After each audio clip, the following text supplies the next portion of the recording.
Hey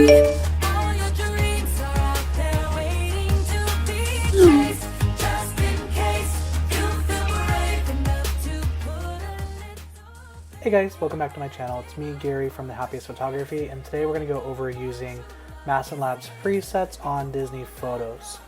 So I've done this in the past, but I feel like I haven't done an updated one in quite some time. So today we're going to go over it with some some common Disney photos and how I edit. Also just to show you like the power of MASTIN LABS 3-step editing process, which makes my life a lot easier. So here's my window. So today mainly we'll use the ones that I use most often, and then I'll show you like how to use others. So if you can see here, I have quite a few. My favorites like Fuji Original and Fuji Pushed, these two. If you're ever wondering if they're worth it, they are. If you prefer a little bit more greens and do a little bit more portrait work, then do the Portrait pack. And if you want a lot of saturation, a lot of punch, the Everyday Original pack, which has like Hectar 100 in it and things like that. But like, just look, it's very punchy. So sometimes, see with the orange on the skin tone, you can correct that, but sometimes it's a little bit harder on portraits. So let's start with Tiana here. Let's go into, I like Fuji Pushed, just because the reason I like Fuji Pushed, Fuji or Fuji Pushed. Fuji itself is a little bit more pastel. That's very pretty, but sometimes it's lacking a little bit of color and punch that I like. So I'll go in with the Pushed. So see, that helps her skin tone. Literally, it's super simple with the way I edit.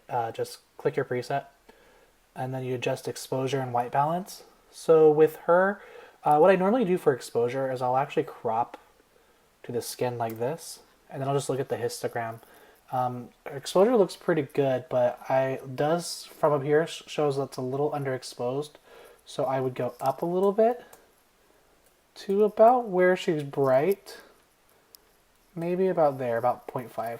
Then I'll reset it, do a few adjustments here, crop to 4.5.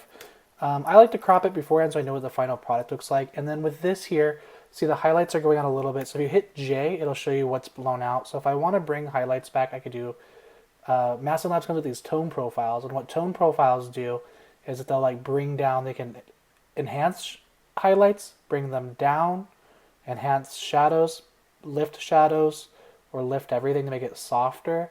I think with this image, I would just soften the highlights a little bit. That way it brings back some normalcy to her skin tone. And then from here you can do a white balance adjustment. So white balance is something that I struggle with. So from here I'll either, I don't know if I want to cool it down. I think that looks good. I might add some magenta. Maybe that's too much magenta. Let's do like +10. And I think that looks pretty good. Yeah, and then I would export that. So when I export, I will go to right click it, hit export. Let's put Tiana. And here's what I do. For the short edge, I do at 1080 pixels. This is for Instagram. I will sharpen first screen. And this part doesn't matter, but I don't enlarge so it doesn't stretch the photos. And quality, I'll do JPEG, quality 100. If this was going to be for something else, I might do a PNG file. But for Instagram, this is what I do. Some people will bring this down to fight the compression algorithm of Instagram, to like bring it down to like 75 or 60, but I just do 100. And so yes, let's go to the next photo. So that's one situation. Let's go to another situation where, let's say for parades, for example, where they're going to be a little bit more underexposed. Sometimes with parades, I'll underexpose on purpose to keep highlight detail. And then other times it just kind of happens because I need this fast shutter speed. And I always like about f2.8, 2.2, 1.8. The reason I don't like 1.8 so much is because it's a little soft sometimes, and I want a little bit more details, especially on the eye. Or if I feel like they're moving fast and I just want to make sure I get something sharp. So here for Moana, she could be a good example of using something punchier. So we can go into the Kodak files and do like Hectar, which is crazy, but I promise it'll look pretty at the end. So you apply your preset, you're going to notice that Hectar adds a lot of saturation, a lot of contrast.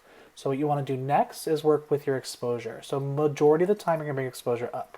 So highlight over the exposure dial here, and then use the arrow keys on your keyboard to go up and down to make a little more miniature. See how it only goes up like 0.10? More miniature adjustment. Oops, I pushed over. Miniature adjustments. And go from there. So I go until like the face looks good. I don't care if the sky's blown out. To me, that's part of my style. So these presets are designed to emulate film. So that's what film would do if you brought it to this exposure. So next I'd do a tone profile. We'll do, for this one, probably all soft because I want to bring details out in the hair so it's not so dark, and also down in the face. So you're going to notice it's a little orange looking. So next we can bring the temperature down to maybe about there. And that looks pretty good. You might want to bring, I think for this photo, when I actually posted, I brought the temperature down pretty far. If you're not sure with white balance, because white balance is like the most challenging part to get good skin tones with MASTIN Labs, you can use these like presets over here to check them, like daylight. So daylight would be kind of similar to what I have here. This looks a little cool to me because I'm seeing blue tones here. So I'll bring that up to about where I had it. About 5,000 is probably good. And there we go. So that's a little bit more punchy. This red dot here is because I have the J key. If you use the J key, what it does is it will show you where things are clipping. So highlights are clipping there, but it's a light, so nobody cares. You can also zoom in to see if there's like, see right here is clipping in the hair, but that's normal. That's fine. And then I would just crop to 4 or 5. This is Instagram's tallest crop, and then just move it around. You can do rule of thirds if you want. That looks a little funny for this photo, so I would just do this. And then export with previous into whatever I name the folder. Sorry, the J key again. There's that. Another time I might use that one is right here with Cinderella, once again underexposed, but this pumpkin casts a lot of exposure here. It was overcast skies. It was like almost raining. So with this one, let's do 2. Let's make a virtual copy. That way you have literally a virtual copy. And I'll show you Fuji pushed with this one, as well as the Kodak Everyday with that one too. So Fuji push, Fuji 400H is pretty. It's based on Fuji 400H film, just pushed in processing. That looks pretty on the blue there too, but I think the push is still going to look better. We'll see. So bring exposure up until Cindy is brought out. So I just keep pushing the arrow key a lot. And I really do bring exposure pretty far. I'm kind of known for that, but if you can tell, I don't shoot that way. I shoot super underexposed actually. So then I'll do a tone profile. I might bring down some highlights. See, highlight soft. That looks good, but also bring up the shadow. So I'll do all soft for this one and see what that does. It takes it from something more extremely contrasted to something softer. And when you do all soft, you can bring up exposure again. I might bring it, depends on how much shadow you want under. Sometimes I don't want any shadow, and sometimes I just want it bright. So I go about here. Temperature, I actually just might leave, it's a little golden because it's casting from the pumpkin. So if you want to correct that, sometimes I'll just bring it down to like daylight white balance is to about like there. And tint, okay. So when you leave the tint alone, a little bit of magenta, so you can go green. Tint, but I actually don't mind the magenta, so I'm just going to leave it. That looks good to me. And you can crop it to 4 or 5. If you don't want to crop the pumpkin out, what you could also do is you can go into Photoshop, so edit in Photoshop, and then you just give your computer like 15 seconds to load because Photoshop takes a lot of power, so let that load. I just upgraded RAM though, so it should be faster than usual. We'll see. Alright, here we go.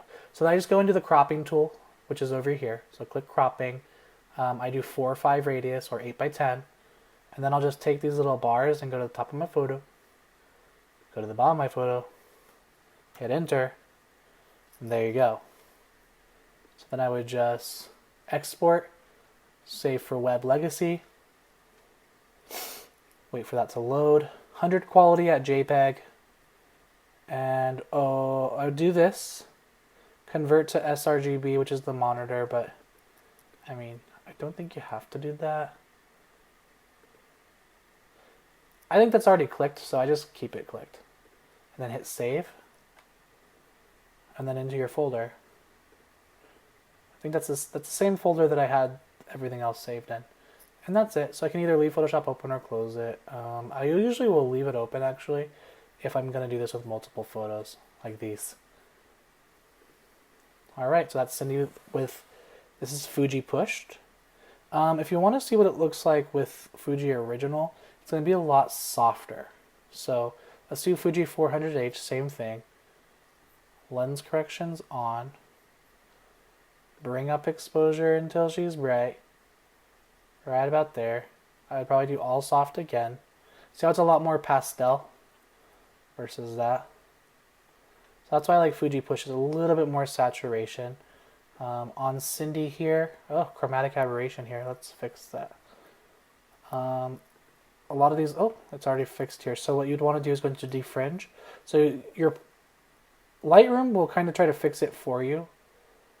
This happens when there's high contrast backgrounds. I've seen it a lot with like certain Sony lenses too, but it just is here. So to fix that, you go into here, go to defringe, and the purple, hit your arrow keys. Pretty much that looks good, but if you do one more, two more, let's do 10. When you do this defringe though, just be careful. Pay attention to their lips, because like it'll sometimes cut color from the lip specifically because it's in that same color range. Or if they have like a magenta dress, like if you're doing Aurora for example, she has a color changing dress that has magenta tones in it. So just kind of watch that just to be sure. Might want to warm her up a little bit. Yeah, that looks good. 4:5 crop. And so that's that one versus this one, and I think I can do a compare. So that's Fuji pushed. Oops. Fuji pushed versus Fuji. I keep pushing the button. Sorry guys, please bear with me here. Alright. Fuji pushed versus Fuji original. Fuji original has its own like little love about it. If you notice, a lot of my photos look like this because this is what I usually go into. But on overcast days specifically, I like the push because it just kind of does that to the photo. So let's go into show you what that photo would actually look like with just Fuji, not Fuji, Kodak. So let's reset. Turn the lens corrections back on. Let's go into, I'm going to show you portrait also, but I don't think it'll look good on that. So I would go into like the everyday adventure pack and use Ektar again, the more punchy one, you know. Bring up exposure. See all that orange? All soft would probably be what I would use here. And then I would zoom in, bring out a little bit more light, bring down just a little bit, probably bring down the temperature to there, and I would leave it like that. So let's do a compare again. So we have Fuji pushed versus Ektar. So Ektar is super saturated, but see why people would like this? A lot of people love this look. For me, I like it over here because it's still soft and saturated, but once you see this, everything else looks super desaturated. So once you see Ektar, as Kurt Maskin says on his page when he does these live streams for live editing, you can't unsee it. It's beautiful greens and whatnot, but I just still feel like there's something about that Fuji look that I prefer. Let's go into another one. Let's go into something like this, where the situation's pretty dark. How do I uncompare? There we go. So this is a good one. I love this photo a lot because they're exiting and they just gave a nice framing there. This photo's like the same, it's just slightly different. Let's do this one because her wrist is more normal. So let's hit develop. So for this guy, you can do a lot of things, but this is when I would use Fuji original or Fuji pushed. Not Fuji everyday. This pack is okay. It's a little bit more on the yellow side. I'm not a fan of yellow, so I'll find a way to use this at some point and then report back to you. But let's go to Fuji pushed. If for any reason greens are too green or too yellow, they come up with this Fuji push blue. But I still think the Fuji original. Let's click the preset. Alright. Lens corrections on, always. And then let's bring the exposure up to unlock those colors. So that looks really pretty. Very wedding-like. Looks a little cool to me. So I would warm up a little bit. Maybe not that far. The thing with Fuji has a very like pastel-y blue cyan look to it. So you don't want to go too warm. And I have a habit of sometimes going too warm, exporting it, and then it looks yellow on my screen. So let's reset really fast. So the thing about this, her skin tone right here looks a little on the blue side. So I want to bring up the warmth just enough to where her skin tone looks good. So I think about there. Bring the exposure right about there, and maybe all soft or highlight soft. I think all soft looks better. When it comes to tint, what you want to look for is their skin to see if there's any color cast. Like, is there any green? Is there anything in the hair? So if you added like too much magenta, for example, the hair would turn purple. So that the hair is a good judge for like where you want to go with tint. So probably about 10 looks good. That looks good to me. So then a few perspective adjustments, and then 4 or 5. So what I did for last time I posted this photo, I posted it a few times. I lined up the rule of thirds about there. If you push O, when you have this open, you can open up these different cropping tools. I just want to make sure they're more in the center. And rule of thirds, eye level. That way it's pretty. And there you go. And then there's this beautiful photo. And then sometimes from here you could see what you want to do with it, but depends on how wedding, like for like weddings, you'd go up really high with exposure, but I'd say that looks good to me. And export as usual. And I think that'll be it for now. So next time I can go into these other photos here. I was planning on doing a lot of them, but I don't want this video to be forever long. But you kind of get the gist of it, yeah? Maybe let's do one more so you can see portrait. Because portrait works on more Caucasian skin. Or if there's like a lot of green colors like this and you want the green to maintain. Because what Fuji does, let's go really fast. What Fuji does to greens is it makes it more blue. So if you want it to be more true to green, I would go to Portrait Original, and like Portrait 400 or Portrait 800 look really good. Let's start with Portrait 400 because it's similar to Fuji. Let's bring up exposure. Portrait film can be exposed a little darker, so you don't have to go up so far in exposure. I like both, but let's do all soft or shadow soft. Nothing's blown out, but I think all soft will look pretty here just to make it a softer image. I like softer images. And bring up the exposure just a little bit more. Warm up just a tad. And then add some, maybe a little bit of magenta. Let's reset. Let's look at her face. So it looks pretty neutral. There is a green cast here. That's from her shirt. So keep that in mind too. Let's just bring this to 10. Plus 10 is kind of the standard. And that looks really good. So here's the before and after. This is before, this is after. And that's what I do to edit. It's pretty simple. If you guys have any questions, just leave them down in the comment section. Or you can reach out to me directly if you like. But yeah, it's pretty simple. So if you guys like this video, please like and subscribe. And if you have any suggestions for what you want to hear on the next one, or if you want me to do another editing one, let me know. I can show you the other packs in other videos too, but they're very simple. Simple 3-step editing process. You just click your preset, adjust your exposure, do a tone profile, and then like white balance it. I think you do the white balance. I mean, I think Kurt Mastin does it in a different order, but that's what I do. I just kind of do the white balance last to get the colors correct. But yeah. Let's export this baby, and we're good to go. So I will see you guys in the next one. Thank you guys so much for watching. Bye!